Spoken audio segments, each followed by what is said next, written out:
Most people will tell you that being single is just a phase, that it is a waiting room between one relationship and the next, that somewhere out there, there is a person who will make you feel complete. And until you find them, you are living in a kind of suspended state, incomplete, passing time, holding your breath for something that hasn't arrived yet. And if you have ever believed that, even slightly, even quietly in the background of your thoughts, then what you're about to hear might be the most important thing you listen to today, because the belief that happiness requires another person is not just wrong.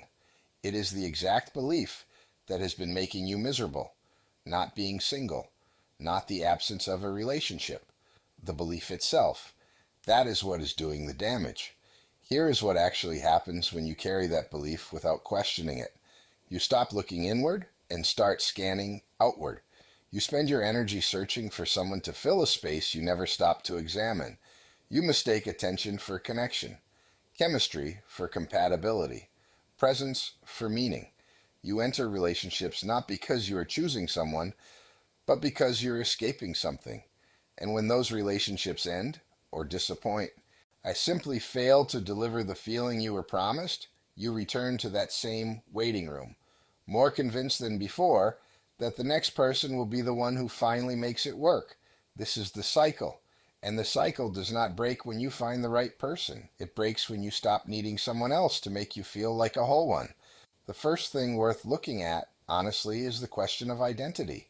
Not the identity you perform for other people, not the version of yourself you present in a relationship, but the actual person underneath all of that. Because here is something most people never confront. When you have spent years defining yourself through other people, through who loved you, who left you, who chose you, who overlooked you, you begin to lose track of who you are when none of that is happening. You become fluent in how others see you.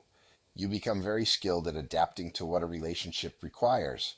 But ask yourself who you are when no one is watching, when no one is reflecting a version of you back, when no one is waiting for you to show up in any particular way. And suddenly, that question feels harder to answer than it should. This is not a character flaw. It is a consequence of how most people are raised. You are taught very early and very consistently that love is something that comes from outside, that it is given or withheld, earned or lost, found or missed. You are surrounded by stories where the resolution is always romantic, where the arc of a life points toward pairing, where a person alone at the end of a film is a symbol of tragedy rather than possibility. By the time you're old enough to examine these ideas, they are already operating in the background, shaping what you want, distorting how you feel, quietly convincing you that being on your own is a problem to be solved, rather than a reality to be understood. So when solitude arrives, it does not feel neutral. It feels like evidence. Evidence that something is wrong with you, that you're behind, that life is moving forward without you. And in response to that feeling, most people do not sit with it. They distract themselves from it. They reach for their phone within seconds of waking up. They fill their evenings with noise and plans and content. They enter conversations they do not care about, pursue connections they do not really want, keep themselves perpetually occupied so that the silence never gets long enough to say anything uncomfortable. And this is worth paying attention to, not as a criticism, but as information. Because the question is not why you are single. The question is, what are you working so hard not to feel when you are? The discomfort you experience in solitude is not caused by being alone. That is the illusion. The discomfort was already there. It was sitting underneath every distraction you have ever used, underneath every relationship you have ever entered too quickly, underneath every moment you filled with noise before the quiet could settle in. Solitude does not create that feeling. It reveals it, and that distinction is everything, because it means the solution is not to find someone. The solution is to understand what you have been carrying and to stop running from it. This is the turning point that most people never reach. They experience the discomfort. They interpret it as loneliness. They conclude that what they need is a relationship, and then they pursue that relationship, not from a place of genuine desire, but from a place of escape. And relationships entered from escape are never really about the other person. They are about relief, and relief is not a foundation. It is a temporary reduction in pressure. When the pressure returns, and it always does, the relationship reveals itself for what it was, not a connection, but a coping mechanism. The shift that changes everything is a simple one, but it requires honesty. You stop asking the world why you're alone, and you start asking yourself what you are avoiding. Not in a punishing way, not as self criticism, but with the same curiosity you would bring to any problem you actually wanted to solve. What thoughts arise when the room is quiet? What emotions surface when there is no one to manage them for? What do you actually think about yourself when the noise is gone and the only voice left is yours? These are not comfortable questions, but they are the only questions that lead anywhere real. Self awareness, developed honestly, is not about cataloging your flaws, it is about observing your patterns without flinching. You begin to notice the loop, the moment a feeling arises, the automatic reach for something to dissolve it, the brief relief, the return of the feeling, the next reach. You begin to see that you have been managing your inner world rather than inhabiting it. And once you can see that loop, you can begin to step outside of it. Not immediately, not perfectly, but with increasing regularity. You sit with the discomfort for a moment longer than you did before. You let the thought complete itself instead of interrupting it. You realize gradually that the thing you were so afraid to feel is not as destructive as you believed. It is just unprocessed. It is just waiting for your attention. This is what changes the relationship with loneliness. Because loneliness, properly understood, is not emptiness, it is unstructured space. And the difference between those two things is enormous. Emptiness implies absence, something that should be there but is not, a deficit, a lack. Space implies possibility, room to move, to think, to build, to become. Most people experience solitude as emptiness because they have never been taught to use space. They have been trained to fill it with people, with noise, with plans, with purpose imported from outside themselves. But when you begin to understand that the space is not a problem to be solved, something begins to shift. The silence stops feeling like a verdict and starts feeling like an invitation. Emotional independence is not the same as emotional isolation. This is a confusion worth clearing up, because many people who try to work on themselves in solitude eventually overcorrect. They mistake self-sufficiency for closedness. They build walls and call them boundaries. They withdraw from connection and call it growth. That is not what this is about. The goal is not to stop wanting connection. The goal is to stop needing it in a way that compromises your judgment, your standards, or your sense of self. You can want to share your life with someone without requiring it. You can enjoy intimacy without depending on it for your stability. That distinction between desire and dependency is the difference between choosing a relationship and falling into one out of fear. When that dependency dissolves, something interesting happens to the way you think about relationships. They stop looking like rescue and start looking like addition.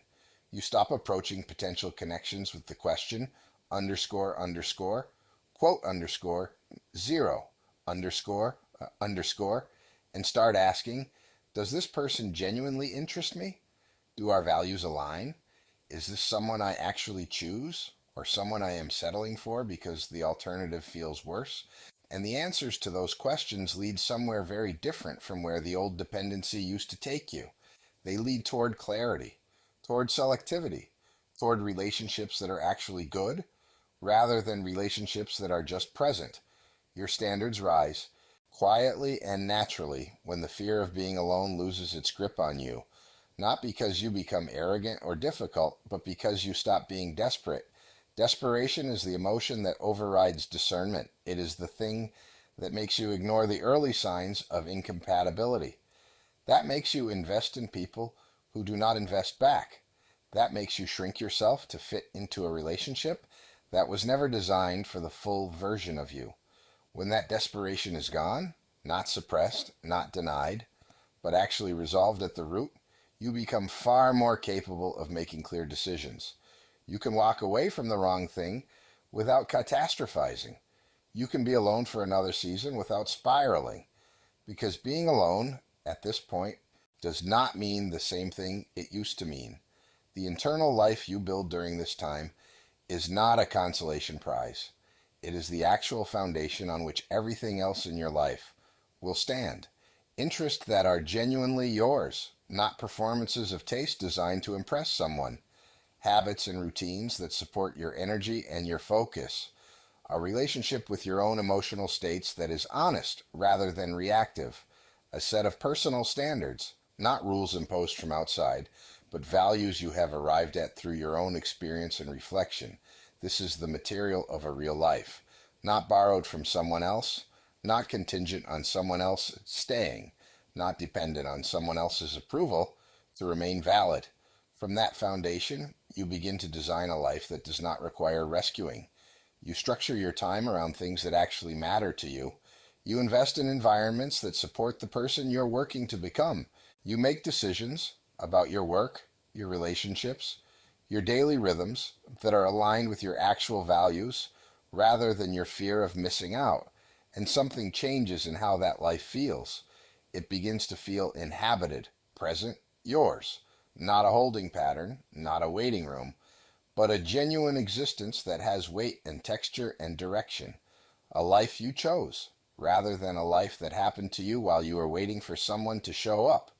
Connection from this place looks completely different. You stop seeking it from a position of need and start offering it from a position of fullness.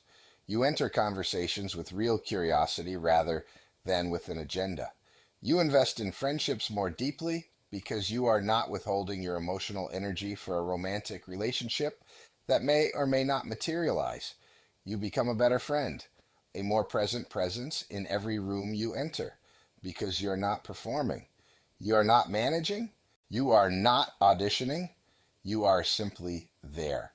And people can feel the difference between someone who is genuinely present and someone who is using the interaction to manage their anxiety. The former is magnetic in a way the latter never is. The quiet confidence that comes from all of this is not something you can manufacture. It is not a technique. It is not an attitude you adopt. It is a state that emerges naturally when you have done the internal work, when you have sat with the discomfort long enough to understand it, when you have observed your patterns honestly enough to change them, when you have built enough of an inner life that you no longer need external validation to feel stable. It is calm, not euphoric. It is grounded, not rigid. It is consistent in a way that outside dependent happiness never is, because it does not fluctuate with who is paying attention to you, or what someone thinks of you, or whether a particular relationship is going well. It fluctuates only with your own internal state, which means it is, for the first time, something you actually have some influence over. Being single, understood this way, is not a phase. It is not a deficiency. It is not a sentence you are serving until something better arrives. It is a context, one of the rare contexts in life, where you can know yourself without distortion, where your attention is not divided by the demands of maintaining a relationship, where you can grow in directions entirely of your own choosing. That is not a consolation. That is an advantage that most people are too conditioned to recognize, too distracted to use, too afraid of the silence to access. But it is there, and it has been there the whole time. Come back now to where this began, the belief that you are incomplete without someone. Look at it clearly. Where did it come from? Not from your own experience, honestly examined, but from a culture that profits from your insecurity, from stories that were never meant to describe reality, from a social script written long before you arrived and handed to you before you were old enough to question it. That belief was never yours. You inherited it, and you have been living out its consequences ever since, not because it is true, but because you were never shown a compelling alternative. You were never incomplete. That was never the truth of your situation. You were simply undeveloped, and undeveloped is not a tragedy. It is a starting point. The work of becoming a full person, of building an inner life that sustains you, of understanding yourself clearly enough to choose your relationships from strength rather than fear. That work does not require a partner. It requires honesty, time, and the willingness to stop running from yourself. Once you do it, something the culture never told you becomes clear. You do not fear being single anymore, not because you have given up on connection, but because you have found something that connection could never provide: a stable, genuine, self generated sense of who you are and what your life is worth. And from that place, everything changes. Relationships become choices rather than rescues. Solitude becomes space rather than absence. And happiness, for the first time, becomes something that belongs to you.